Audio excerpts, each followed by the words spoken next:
कि मुसलमानों में हलाल गोश्त खाने की परंपरा है जी, वो हलाल खा सकता है, पर सब्जी में कोई हलाल और हराम नहीं होता है।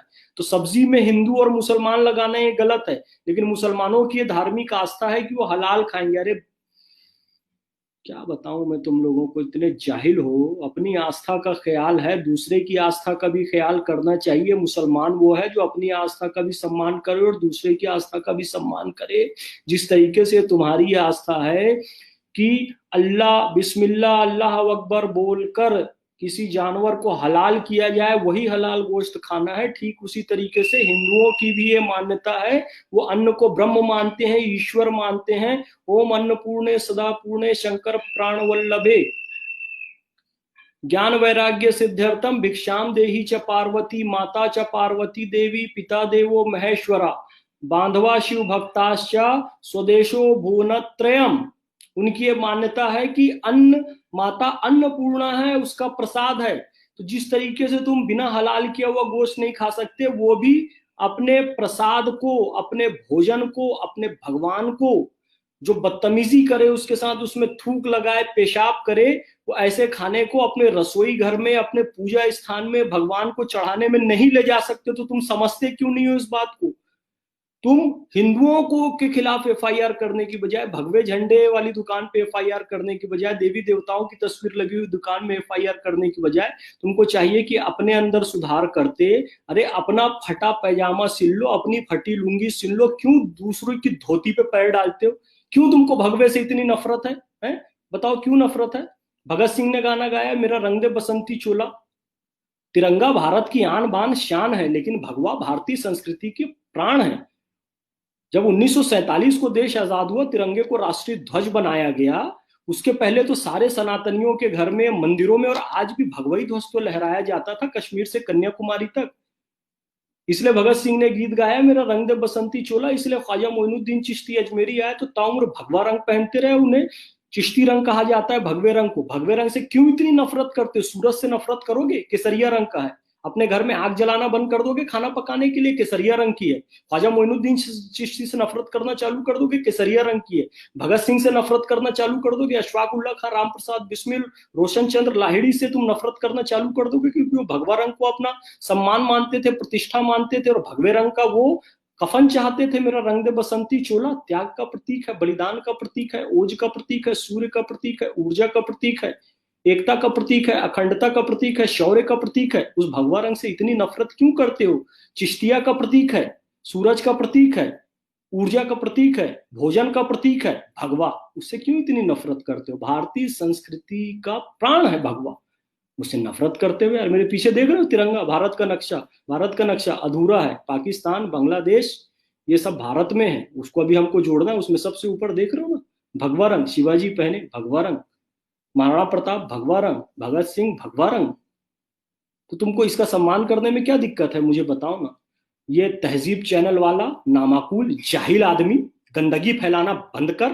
तुम्हारे कारण बाकी मुसलमानों को भी शक की निगाहों से देखा जाता है। फिर से कह रहा हूं, अपना फटा पैजामा सिलो। मुसलमानों से मैं बार बार गुजारिश कर रहा हूं, इस बात को समझा रहा हूं कि तुम जितना इन थूकबाजों और पत्थरबाजों का समर्थन करते रहोगे, उतनी हिंदुओं के दिलों में नफरत भरती रहेगी।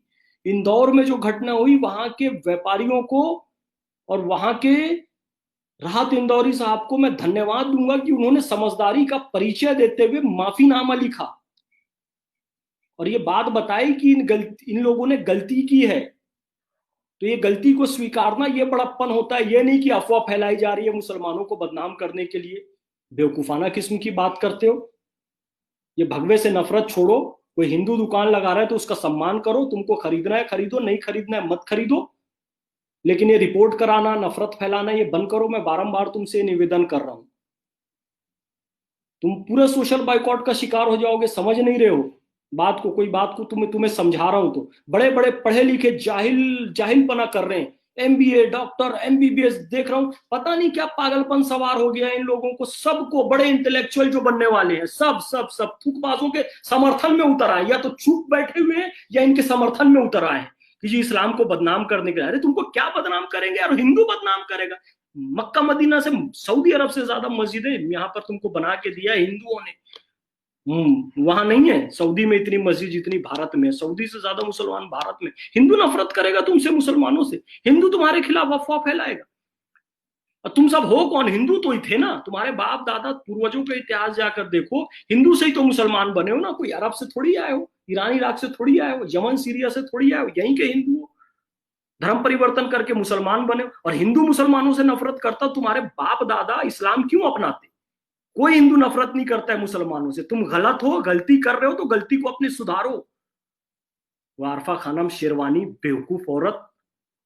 हम एक आइडियल सोसाइटी जहां हमारी एक अलग पहचान हो, हम ऐसी सोसाइटी का निर्माण करना चाहते हैं। अबे कितनी अलग पहचान बनाएगी यार? मतलब एक पूरा नेशन राष्ट्र बना लिए तुम लोग, भारत को तोड़ के पाकिस्तान। और कितनी अलग पहचान चाहिए तुम लोग को? एक राष्ट्र बना लिए बांग्लादेश, भारत को तोड़कर। तीसरा कश्मीर को तोड़, पूरे हिंदुओं को मार मार के भगा दिया तुमने वहां से, कत्लेआम कर दिया। अब तीसरा कश्मीर पे नजर है तुम्हारी। और कितनी इंडिविजुअल पहचान चाहिए भाई तुम्हारी बिलीफ की है? इतनी मस्जिदें सऊदी अरब में नहीं है यहाँ, और कितनी पहचान चाहिए भाई? इतने मुसलमान पूरी दुनिया में कहीं नहीं है, इंडोनेशिया को। और कितनी तुम्हारी मजहबी पहचान चाहिए बताओ ना? इस्लाम के जो 72 फिरके सारे के सारे सुरक्षित भारत में, और कितनी मजहबी पहचान चाहिए? आरफा खानम शेरवानी तेरे को आरिफ मोहम्मद खान साहब ने तुझे समझाया था, समझ में नहीं आया? उल जलूल वीडियो डालती है, मुसलमानों को भड़काती रहती है। हमारी जब तक एक पहचान हमारी नहीं बन जाती, जब तक हमारी आस्था को सम्मान। अरे बेवकूफ औरत, हिंदुस्तान में जितना तेरी आस्था का सम्मान है, मुसलमानों का सम्मान है, मारता है इसराइल व गल्फ में जाओ। तुम्हारी औकात नहीं है कि इसराइल के सामने बात कर सको। वहां से रोती हुई बच्चियों की फोटो पोस्ट करते हो यहाँ हिंदुस्तान में। भारत के प्रधानमंत्री जी बचा लीजिए इसराइल से, वहां मुस्लिम देशों में मार रहा है। वह तुम्हारी औकात नहीं है इसराइल से लड़ने की। भारत में सुरक्षित हो तुम लोग और कहते हो कि भारत में तुमको मजहबी पहचान नहीं मिल रही है। आरफा खानम शेरवानी, तुम्हारी दम नहीं है कि अपने दम पे जी लो। दम होती तो चाइना में नमाज पढ़ के दिखाते। चाइना ने नमाज पे बैन लगा दिया है, चाइना ने कुरान शरीफ पे बैन लगा दिया है, चाइना ने दाढ़ी रखने में। यहाँ हिंदुओं की छाती पे चढ़ के बोलते हो हम अपने दम पे हो। अपने दम पे नहीं हो। हिंदू बहुसंख्यक उदार है, इसलिए तुम यहाँ पर इतने मजे से रह रहे हो और यहीं का खा के यहीं की थाली में छेद कर रही है। आरफा, शर्म आनी चाहिए तुम लोगों को, शर्म आनी चाहिए। शर्म से डूब मरो तुम लोग। अल्लाह ने इतना अच्छा मुल्क दे दिया, ना सोमालिया में पैदा किया, ना युगांडा में पैदा किया, ना भिखारी पाकिस्तान और बांग्लादेश में पैदा। अरे पैदा वहां होते हैं, बॉर्डर पार पर करके यहाँ आते हैं। यहाँ का राशन कार्ड चाहिए, यहाँ का परिचय पत्र चाहिए। तेरे को तो अल्लाह ने यहीं पैदा किया आरफा खानम शेरवानी, फिर भी उसको शुक्र अदा नहीं करती है। वो तहजीब चैनल का कौन रिपोर्टर? अल्लाह का शुक्राने की नमाज पढ़नी चाहिए कि हिंदुओं के बीच में पैदा किया, सुरक्षित हो। सुन्नी भी सुरक्षित, शिया भी सुरक्षित, देवबंदी भी सुरक्षित, बरेलवी भी सुरक्षित, बोहरा भी सुरक्षित, अहमदिया भी सुरक्षित। सब भारत में सुरक्षित हो। नहीं हो पाकिस्तान में भी, और सऊदी अरब में भी, और सीरिया। एक दूसरे का गला आपस में काटते रहते हो। और कितनी तुमको तुम्हारे बिलीफ को पहचान चाहिए यहाँ पर? बेवकूफ कहीं के, जाहिल लोग। बंद करो ये भगवा के खिलाफ रिपोर्ट करना, हिंदुओं के खिलाफ नफरत फैलाना। अपना फटा पजामा सिलो, अपनी फटी लुंगी सिलो। सुधर जाओ, सुधर जाओ। शुक्राने की नमाज पढ़ो 2 रकात की। अल्लाह ने तुमको सरजमीन हिंद में पैदा किया है। अस्सलाम वालेकुम रहमतुल्लाहि व बरकातहू।